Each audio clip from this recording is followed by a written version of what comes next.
Break के बाद एक बार फिर बुलेटिन की शुरुआत करेंगे और बात करेंगे सबसे बड़ी भविष्यवाणी की। क्या आने वाली है सबसे बड़ी तबाही? दरअसल देखिए, दुनिया में अब महातबाही के संकेत साफ साफ मिलने लगे हैं। दरअसल मिडिल ईस्ट में पिछले 3 महीनों से जारी जंग शांत होने की बजाय अब महायुद्ध में बदलने वाली है, क्योंकि शांति की बात ना तो अमेरिका मान रहा है और ना ही ईरान एटमी कार्यक्रमों को जारी रखने पर अब तक अड़ा हुआ है। अब ट्रंप ने यह साफ कह दिया है कि हमें ईरान की शर्तें स्वीकार नहीं हैं। वहीं ईरान भी ऐसी ही हुंकार भर रहा है। लेकिन सवाल यही है कि अमेरिका और इजराइल फिर से दोबारा से क्या बड़े ऑपरेशन में जुट गए हैं? और इस बार अमेरिका ने ईरान पर हमला बोला तो रूस और चीन भी ईरान के समर्थन में जंगी मैदान में आ सकते हैं। अब ऐसा हुआ तो दुनिया को महातबाही से कोई नहीं बचा सकता। इसी मुद्दे पर हम खास मेहमानों के साथ चर्चा करेंगे, भविष्यवाणी जानेंगे कि क्या वाकई में देश में महातबाही आने वाली है। क्या स्थिति बहुत ज्यादा बिगड़ती हुई नजर आएगी? आखिर इस वक्त ग्रहों की गणना क्या बता रही है अमेरिका ईरान को लेकर, या फिर बाकी देशों में क्या स्थिति इससे उत्पन्न होने वाली है? क्या वाकई में संकट की घड़ी इस वक्त देखने को मिलने वाली है? सवाल कई हैं। सवाल इसलिए भी क्योंकि एक तरफ ईरान अड़ा हुआ है, दूसरी तरफ अमेरिका अड़ा हुआ है, और दोनों ही अपनी शर्तों से पीछे हटने को तैयार नजर नहीं आ रहे हैं। और ऐसे में कई सवाल, क्या एक बार फिर से बमबारी शुरू हो जाएगी? क्या एक बार फिर से मिडिल ईस्ट में हाहाकार की स्थिति देखने को मिलेगी? हमारे साथ ज्योतिषी आचार्य एच.एस. रावत जी जुड़ चुके हैं। बहुत स्वागत है आपका इंडिया न्यूज पर, एच.एस. रावत जी। सबसे पहले तो देखिए, शुरुआत इसी सवाल के साथ मैं करूंगी कि आखिर क्या वाकई में हालात बहुत ज्यादा बदतर होने की स्थिति में इस वक्त दिखाई दे रहा है? क्या इस वक्त ग्रह बता रहे हैं? खास करके अगर हम अमेरिका ईरान की तो हम शुरुआत से बात कर रहे हैं, लेकिन बाकी देशों पर इसका असर क्या हो सकता है अगर महातबाही की स्थिति देखने को मिली तो? देखिए, कोई भी अगर युद्ध होता है तो निश्चित तौर पर अगर मान लो गली मोहल्ले में अगर झगड़ा होता है तो उसका पूरा मोहल्ला परेशान होता है। जी। इसी प्रकार से अगर किसी देश में गृह युद्ध होता है तो उसका हर प्रांत कहीं ना कहीं प्रभावित होता है। इसी प्रकार से अगर विश्व में कहीं दो देशों का युद्ध होता है और वो भी पावरफुल देशों का युद्ध होता है जिनके साथ विश्व की इकोनॉमी जुड़ी होती है, तो उसका निश्चित तौर पर पूरे विश्व पर प्रभाव होता है। ईरान के साथ तेल का संकट, गैस का संकट है, वो सब विश्व के साथ जुड़ा हुआ है। अगर वो संकट वहां पैदा होता है तो विश्व में निश्चित तौर पर उसका दुष्परिणाम होगा। और इकोनॉमी के साथ में, डॉलर के साथ में अमेरिका का संबंध पूरे विश्व में व्यापार के साथ जुड़ा हुआ है। अगर वो कमजोर स्थिति में आता है, उसकी तबाही होती है, उस पर हमला होता है, तो उसकी डॉलर की कीमत कम आती है, या वो कहीं परेशान होता है, तो निश्चित तौर पर पूरे विश्व के अंदर संकट का माहौल बनता है। इसमें कोई दो राय नहीं है। हम जिस रास्ते से तेल लेते हैं, अगर वो रास्ता ही अगर युद्ध का मैदान बन जाए तो निश्चित तौर पर भारत पर इसका इफेक्ट आएगा, और साथ में जितने भी साउथ ईस्ट कंट्रीज हैं उन सब पर इसका बुरा इफेक्ट आएगा। तो ये नहीं कहा जा सकता कि युद्ध कोई अच्छी चीजें नहीं है। युद्ध हमेशा कहीं ना कहीं तबाही लेके आता है, अशांति लेके आता है, नुकसान लेके आता है, और बहुत बड़ी जनहानि और धनहानि लेकर के आता है। तो आप अच्छा तो किसी तरीके से बोल ही नहीं सकते इसको। हाँ, इतना है, जो अहंकार है दोनों का जब खत्म हो जाएगा, टूट जाएगा, तो उसके बाद एक शांति आती है। तो आज के हालातों के अगर अंदर देखा जाए तो ईरान झुकने के लिए तैयार नहीं है, और वो झुकेगा भी नहीं। ग्रहों की चाल ये कहती है कि वो झुकने के लिए तैयार होगा भी नहीं। उसके पास बैकिंग है, उसके पास सपोर्ट है। आप देखें कि अगर किसी भी कंट्री में आतंकवाद फैलता है तो दूसरा कंट्री जब उसको पाल पोषित करता है तो आतंकवादी बढ़ते रहते हैं और नुकसान करते रहते हैं। जब तक उस कंट्री की कमर न तोड़ दी जाए तो आतंकवाद की कमर टूटती नहीं है। चोर को मारो, साथ में चोर की मां को भी मारना पड़ता है। तो कहीं ना कहीं ये स्थिति पैदा हो रखी है बहुत ज्यादा। तो विश्व के अंदर ये स्थिति ऐसी खतरनाक है, लेकिन विश्व युद्ध तो नहीं होगा, क्योंकि अभी विश्व युद्ध के चांसेस नहीं है। जो होना वाला था वो हो चुका है। जब ये ईरान, इजराइल और इराक, अमेरिका का युद्ध हुआ था, उस समय बहुत भयंकर ग्रहों की चाल खराब थी। जो उस समय बहुत ज्यादा आपने देखा, मिसाइलें, बम और बहुत बड़े बड़े बम डाले गए थे, और इतना भयंकर पॉल्यूशन हुआ था, पूरी पृथ्वी की ओजोन परत उससे हिल गई। इसमें कोई दो राय नहीं है।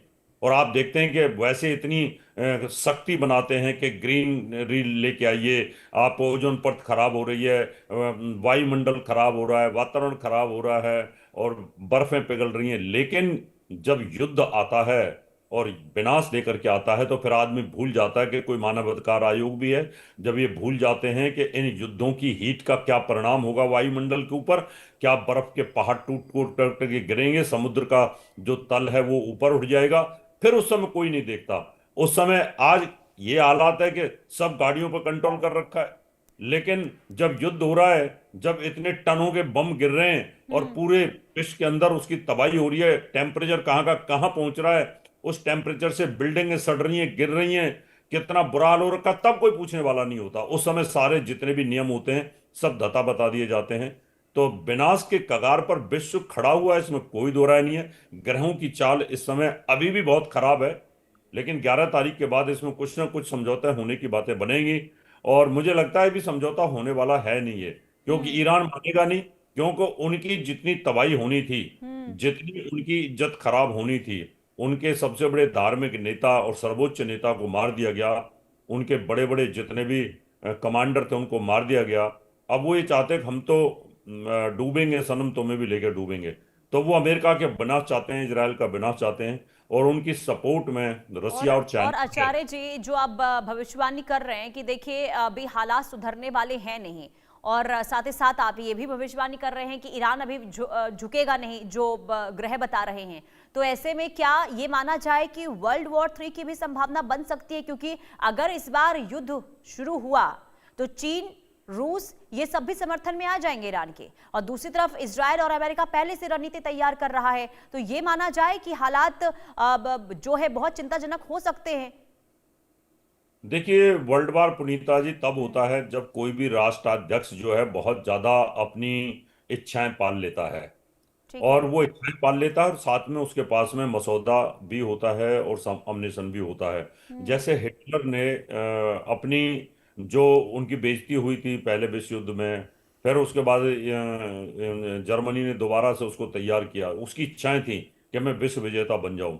जब आदमी इच्छाएं बहुत बड़ी पाल लेता है तो ये युद्ध, विश्व युद्ध की तैयारियां होती हैं। कोई भी कंट्री नहीं चाहता युद्ध। पहले विश्व युद्ध में नाटो तैयार था, पूरा यूरोप था उसके अंदर, और फिर अमेरिका का सपोर्ट था। तो इसका मतलब आज की जो स्थिति है, अगर हम अपने पर्सनल स्वार्थों को देखें तो विश्व युद्ध जैसी स्थिति नहीं है। अभी भारत का अपना कोई स्वार्थ है नहीं युद्ध के लिए, चाइना का अपना कोई स्वार्थ युद्ध के लिए है नहीं। वो चाहता है कि मैं विश्व में सबसे बड़ी पावर बन जाऊं, महाशक्ति बन जाऊं, आर्थिक स्थिति में भी। और अभी जो रसिया का स्वार्थ है, क्योंकि रसिया को ये जो नाटो कंट्रीज हैं यूक्रेन को सपोर्ट कर रहे हैं, वो अपनी लड़ाई लड़ेगा। अगर ये सारे नाटो कंट्री यूक्रेन के साथ आते हैं तो विश्व युद्ध बन जाएगा। हम्म। लेकिन जब तक ये नाटो कंट्री यूक्रेन का साथ पूरा खोल के नहीं देंगे तो ये विश्व युद्ध की संभावना नहीं बनेगी।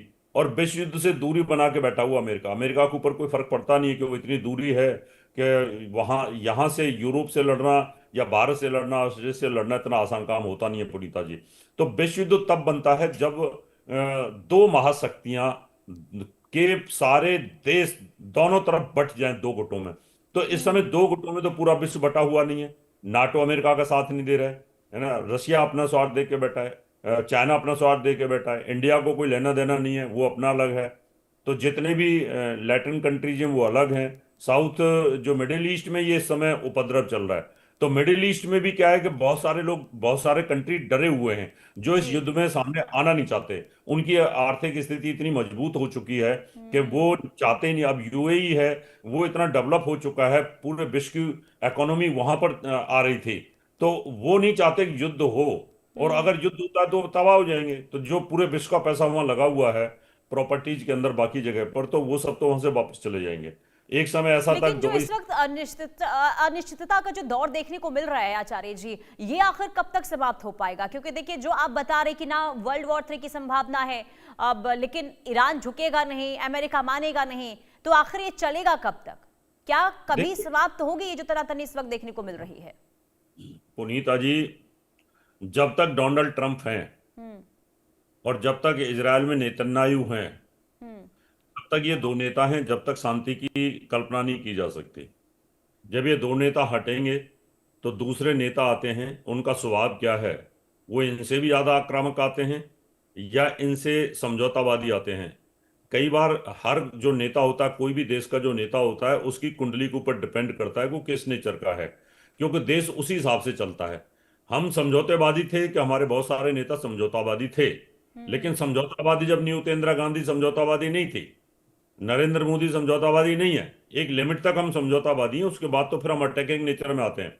तो ऐसे ही अब इन डोनाल्ड ट्रंप से पहले जो थे, तो उस समय वो समझौतावादी नेचर थी उनकी, अटैकिंग नेचर नहीं थी। वो नहीं चाहते थे कि अमेरिका किसी को तंग करे। तो ऐसे नेताओं के ऊपर डिपेंड करता है कि कौन से नेता की कुंडली के अंदर समझौतावादी है, या वो रूलिंग करना चाहता है, या अपने देश को आक्रामक स्थिति में लेके जाना चाहता है। तो नेतन्याहू जो है वो बहुत ही ज्यादा आक्रामक नेता है, और डोनाल्ड ट्रंप जो है वो दिशाहीन नेता है। उनको मैं बहुत ज्यादा आक्रामक भी नहीं बोल सकता। और वो दिशाहीन का मतलब होता है कि चंद्रमा पीड़ित, जिस व्यक्ति का मन अनस्टेबल होता है, माइंड अनस्टेबल होता है, वो कभी किसी के कहने में आ जाते हैं, कभी किसी के कहने में आ जाते हैं। तो ऐसे लोगों के हाथ में देश जो है वो गर्त में चला जाता है। तो अमेरिका की छवि आज बहुत ज्यादा खराब हो चुकी है, वो तो डोनाल्ड ट्रंप के कारण है। तो इस समय पर मैं ये कह सकता हूँ, जो अभी ग्रहों की चाल अगर देखा जाए, अभी मंगल शनि एक साथ हैं, 11 तारीख को ही अलग अलग हो जाएंगे। तो मुझे लगता है कि समझौतावादी स्थिति बनेगी, और वो लंबे समय नहीं बनेगी। लंबे अच्छा। समय इसलिए नहीं बनेगी कि अगली साल 2027 में शनि नीच का हो जाएगा, जो शनि आज मीन राशि के अंदर है। जब शनि नीच का होता है, शनि राहु की युति होती है, शनि मंगल की युति होती है, युद्ध होते हैं। ये हम बहुत पहले भविष्यवाणी कर चुके होते हैं, और आपके चैनल पर भी हमने कहा था कब ये समझौता लंबा खिंचता चला जाएगा, खिंचता चला जाएगा। और ये जो ट्रीटी है, अब कर रहे हैं, अब कर रहे हैं, अब आगे बढ़ाते चले जाएंगे, और वो दोनों कंट्री अपनी तैयारी कर रहे होंगे। लेकिन ईरान भी उतनी ही तैयारी कर रहा है, वो इनके भरोसे पे नहीं है। उसको उसकी इंटेलिजेंसी भी ये बात कहती है, क्योंकि उसको इंटेलिजेंसी जो प्रोवाइड करा रहा है वो रसिया करा रहा है और चाइना करा रहा है। तो उनको भी ये पता है कि ये लोग अपनी तैयारी कर रहे हैं। तो निश्चित तौर पर अमेरिका और इजराइल अटैक तो करेंगे ईरान के ऊपर। जब तक और आगे ग्रहों की गति क्या कहती है, उस समय पर कॉम्बिनेशन ग्रहों का क्या बनता है, जी। क्या वो विश्व युद्ध में कन्वर्ट हो सकता है या नहीं होगा। तो अभी हालात मुझे ऐसे लगता है ग्रहों की चाल के अनुरूप विश्व युद्ध जैसे हालात तो नहीं है, लेकिन युद्ध समाप्त भी नहीं होने वाला। युद्ध तो ये चलेगा, क्योंकि जब तक ईरान को ये लोग खत्म नहीं करेंगे, बर्बाद नहीं करेंगे, जैसे कि इराक को किया था, लीबिया को किया था, जॉर्डन को किया, सीरिया को किया, जिस प्रकार से बर्बाद कर दिए, इस प्रकार से ईरान को बर्बाद करके ही इजराइल सुरक्षित रह सकता है। अगर ईरान मजबूत होता है तो इजराइल का भविष्य खतरे में लगातार बना रहेगा, और अमेरिका कभी भी नहीं चाहेगा कि इजराइल का जो भविष्य है वो खतरे में चला जाए, या यहूदियों के ऊपर परमाणु बम डल जाए और उन यहूदियों को मार दिया जाए। तो इसलिए ये एक बहुत बड़ी इसमें पेच फंसा हुआ है। इजराइल को सेफ जोन में लाना अमेरिका का यहाँ पर एक दोस्ती का कर्तव्य भी है, और आपस में उनकी तो जो ट्रीटी भी है। मंशा है, जो स्ट्रैटेजी है अमेरिका और इजराइल की, जो आप बता रहे हैं कि ईरान को खत्म करना ही अब एक इनकी रणनीति है, तो क्या इसमें सफलता मिल पाएगी? क्या ऐसी ऐसी कोई मजबूत स्थिति में इस वक्त अमेरिका और इजराइल है? देखिए, इजराइल और अमेरिका इस स्थिति में हैं, लेकिन वो भी पुनीता जी डरे हुए हैं। वो डरे इसलिए हुए हैं कि उनकी बैकिंग, उनको पता है कि ईरान को जो बैकिंग मिल रही है, जिस ठीक है। प्रकार से उनकी मिसाइलें जो निशाने पर लगी जाकर के इजराइल के, और जैसे ही कि जितने भी अमरीकी जो आर्मी के बेस थे, जो अड्डे थे, उन पर जिस प्रकार से उनके रडारों को मार दिया, जिस प्रकार से उनकी सेना को मारा गया, तबाह कर दिया गया, एयरपोर्ट तबाह कर दिया गया, जी। इतनी एक्यूरेसी के साथ जो मिसाइलें ईरान ने दी हैं, तो इसका मतलब उनको इंटेलिजेंसी प्रोवाइड करी गई थी। और ठीक है। अगर वही इंटेलिजेंसी प्रोवाइड रहती है, तो निश्चित तौर पर ईरान इनका बहुत बड़ा नुकसान करेगा, और वो नहीं चाहेंगे कि हमारा ठीक है। बहुत बड़ा नुकसान हो। और अगर इनका बहुत बड़ा नुकसान होता है, और इनके हथियारों का बहुत बड़ा नुकसान होता है, और साथ में इनके बहुत बड़े एयरक्राफ्ट गिर गिर ठीक जाते है। हैं, तो कुल इनकी मिलाकर जो देखिए, ये जो आपने भविष्यवाणी की है कि अभी स्थिति जैसी बनी हुई है, आने वाले दिनों में वैसे ही हालात अभी लंबे समय तक देखने को मिल सकते हैं। बहुत शुक्रिया आचार्य जी, इंडिया न्यूज के साथ जुड़ने के लिए और ये बताने के लिए कि मिडिल ईस्ट